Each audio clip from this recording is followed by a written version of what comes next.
the continuity of government, Dick Cheney and others. And then we have a congressional hearing where we have Congressman Jack Brooks and others during Iran-Contra bringing up the secret plans, and they're told by Congressman Inouye that can't be discussed. It's a national security issue. In the 1980s, the concentration camp program got a big boost. Colonel North, in your work at the NSC, were you not assigned at one time to work on plans for the continuity of government in the event of a major disaster? Mr. Chairman. I believe that question touches upon a highly sensitive and classified area, so may I request that you not touch upon that, sir. I was particularly concerned, Mr. Chairman, because I read in Miami papers and several others that there had been a plan developed by that same agency, a contingency plan in the event of emergency that would suspend the American Constitution. And I was deeply concerned about it and wondered if that was the area in which he had worked. I believe that it was. May I most respectfully request that that matter not be touched upon at this stage. If we wish to get into this, I'm certain arrangements can be made for an executive session. And tragically, the only member who got close was Jack Brooks, and he was stopped by the chairman. But the truth of the matter is that, yes, you do have those standby provisions, and the plans are there, and the statutory emergency plans are there, whereby you could, in the name of stopping terrorism, apprehend, invoke the military, and arrest Americans and hold them in detention camps. Throughout history, criminals get control of governments. They use phony crises to enslave the public. And they're taking your pension funds, they're taking your money, they're raising the taxes on you, they are going to squeeze the daylights out of us all, and that's why they're geared up for martial law and to take the media over, because this is quite a gamble by the establishment. You know, we should have grand juries indicting the bankers and having them turn states' evidence against each other, and this whole criminal shadow government, national security state should be exposed. Everything it's engineered, and bring in total tyranny and start arresting people for their speech. So it either goes into tyranny or into liberty. And believe me, folks, liberty is probably where it's going, because this tyranny is so horrible they've got planned.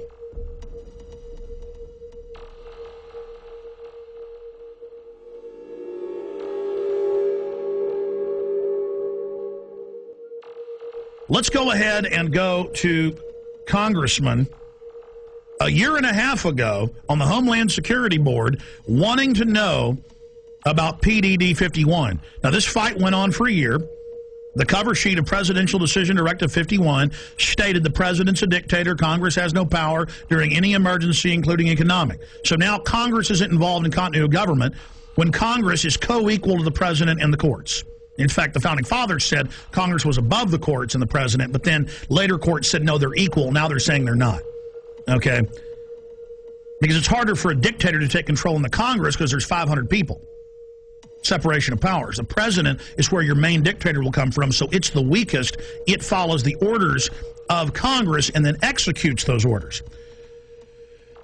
But then the chairman of the Homeland Security Committee said, I am co-equal with the president in national security. Let me see PDD 51. And they were told no. But the cover sheet alone states the president's a dictator. Then we see last year PDD 51 being executed, and members of Congress, Senator Inhofe and others, being told martial law will be declared if you don't hand total control and immunity over to the banks. And they followed orders and did it. So the martial law is now in place. And with that comes the FEMA camps. Will we get to that place? Not if we expose it. But we're already got our neck in the noose here. Is the executioner going to pull the lever? I don't know. Let's continue with the congressman talking about PDD 51.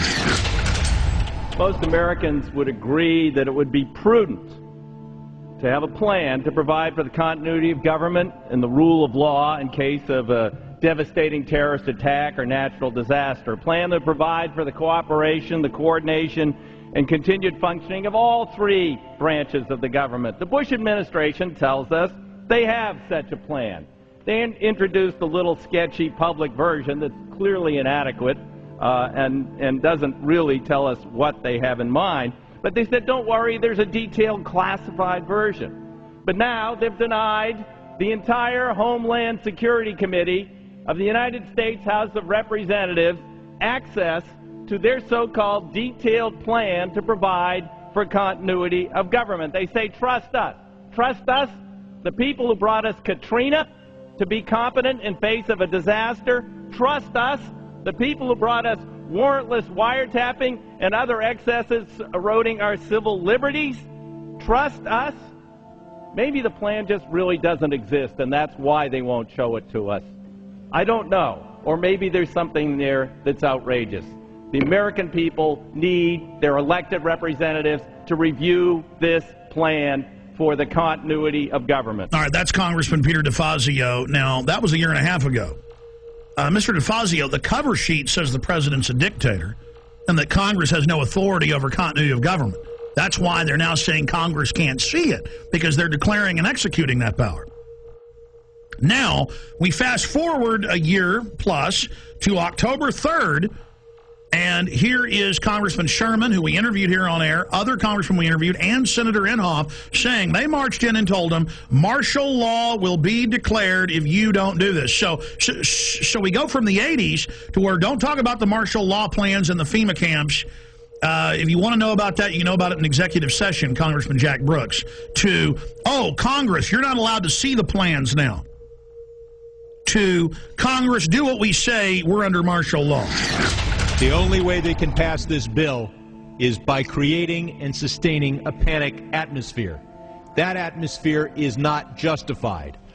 Many of us were told in private conversations that if we voted against this bill on Monday, that the sky would fall, the market would drop 2,000 or 3,000 points the first day, another couple thousand the second day, and a few members were even told that there would be martial law in America if we voted no. That's what I call fear-mongering. So we have the congressman on with us. We only have him for 5 minutes, 6 minutes. Congressman Brad Sherman, thank you for coming on, sir. Good to be with you. You know, Wall Street used these panic tactics to get us to pass this $700 billion, well, what the bill really is $700 billion in unmarked bills. They said the market would drop by 4,000 points, blood would flow in the streets, and lions would be devouring children in the parks of Los Angeles.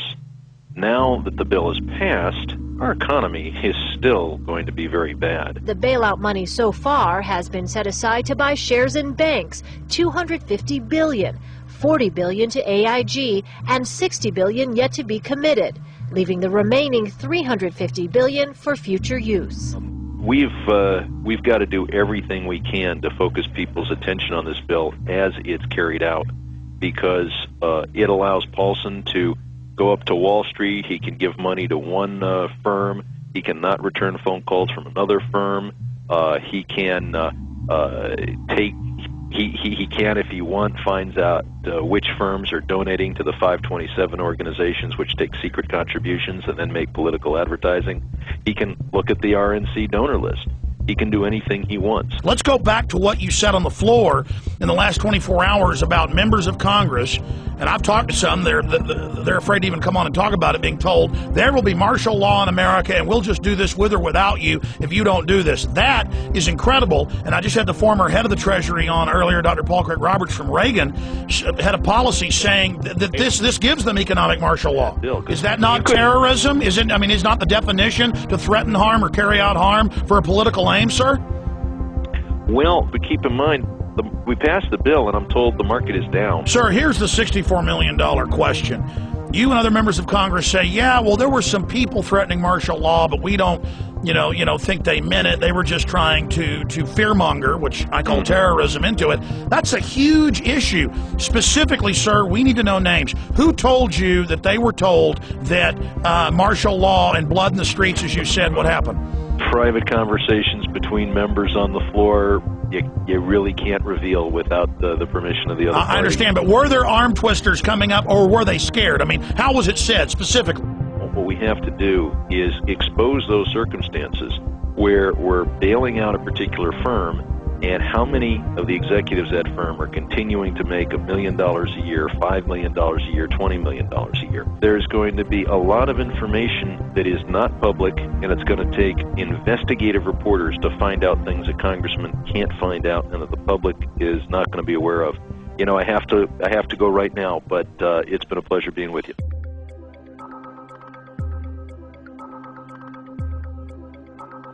Somebody in D.C. was feeding you guys quite a story prior to the bailout, a story that if we didn't do this, we were going to see something on the scale of the Depression. There were people that were talking about, martial law being instituted, civil unrest, all this kind of stuff. Who was feeding you this information? That's Henry Paulson. We had a conference call early on. It was on a Friday, I think a week and a half before the vote on October 1st. So it would have been the middle, what was it, 19th of September, we had a conference call.